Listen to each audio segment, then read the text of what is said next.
Hello, Namaste. We begin this episode with a small story from Panchtantra. Once there lived a Brahman called Mitra Sharma. The Brahman was returning from the neighboring village with a goat gifted by the villagers after his ritual. On his return, three crooks saw him walking on the road with a goat on his shoulders. So they planned to trap him for the goat.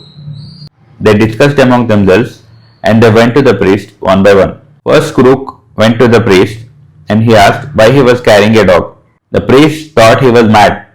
He shouted at him and told him that it was not a dog, it's a goat, and he continued walking. Second thief comes to the priest and he asked him why he was carrying a dead calf, being a Brahman. The Brahman got angry, doubted his own eyes, and again he told the thief, "This is not a dead calf, this is a goat," and he started walking. The thief left saying, "It's your wish." Then the third thief comes to the Brahman.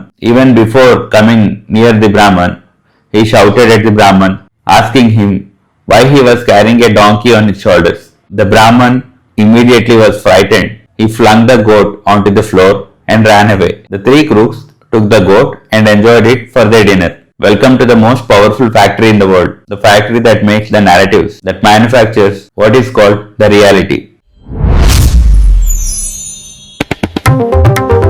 What does the story tells us? Reality is not about facts, it's about the belief of narratives. When you repeatedly tell a person a story again and again and again, the person finally believes it even though it's not a fact. The story is called the narrative and that narrative becomes the reality. It doesn't matter with facts after some time.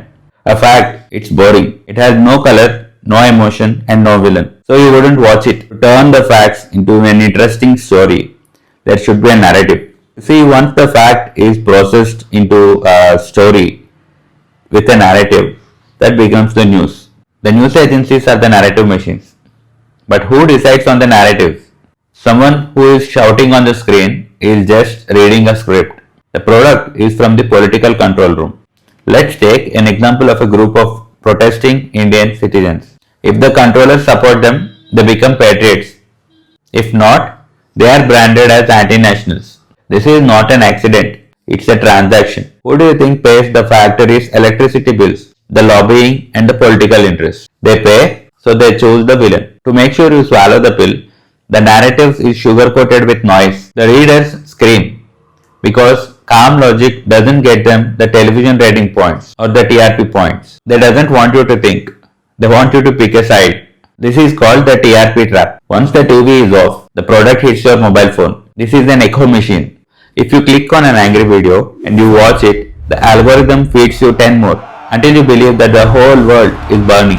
News is not the reality, guys. It's a product and your emotion is the price tag. Isn't it overwhelming? So what's the solution? You doesn't have to be the victim of the factory. You just need a new way to watch the news. So here are the 5 rules to survive the news cycle. First is the temperature check. A screaming anchor is not giving you information. He is manipulating. So be cautious. Think twice. Number 2 is the horizontal scan. Channel A says hero, B says villain. The truth actually lies somewhere in between them. That's how we integrate horizontally. Rule number 3 is vertical scan. Always zoom out because history repeats itself. Think. Ask yourself, did it happen before? Rule number 4 is the money trail. Ask yourself, who pays for this particular news? Who benefits from this particular narrative? And number 5 is the eco test. If your news feed tells you all the things what you agree with, you are in a trap. You are being manipulated. So watch the news feed, keeping these 5 rules in mind. Now I know what you are thinking. I have a job and other works. So where do I get the time for all this forensic analysis? That's why you should subscribe to Know Things. We unwind the ties in the thread and straighten it for you, so that you can use this clarity, make your own designs. We filter out the noise, read the scans, and do the forensic analysis, and hand you a straight product. A breezy 5-minute take on things happening around us. Know things and see the full picture. See you in the next episode. Thank you.